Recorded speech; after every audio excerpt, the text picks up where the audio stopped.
iba kung hindi si Santo Domingo de Guzman. Gutom na lahat, okay? I welcome everybody. Sana mag-enjoy lahat. And thank you for coming. Thank you very much for that short, very short message, Mr. President.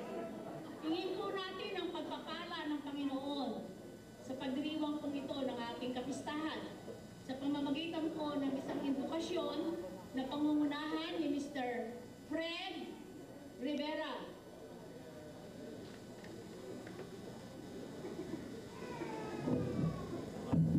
Kung maiksi si George, kumanta kayo, mahaba ito. Sampahin.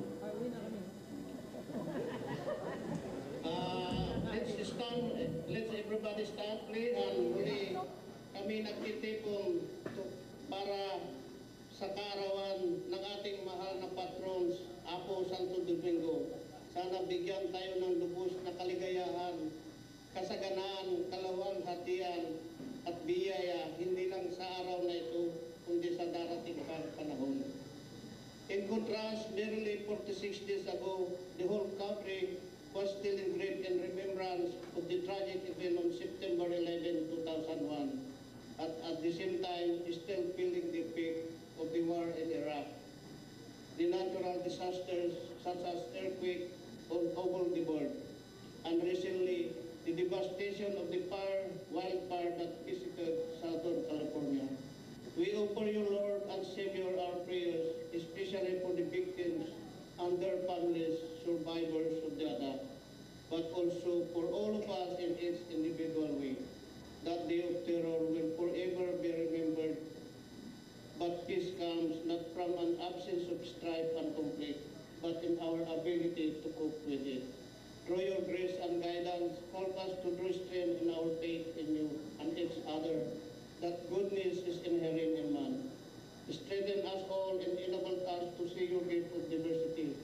Through our difference, may we recognize the perfection of your plan. We pray for your blessing for our country, diverse in families, and yet identical in its quest for liberty and justice for all. Let us pause for a silence of seconds for silence.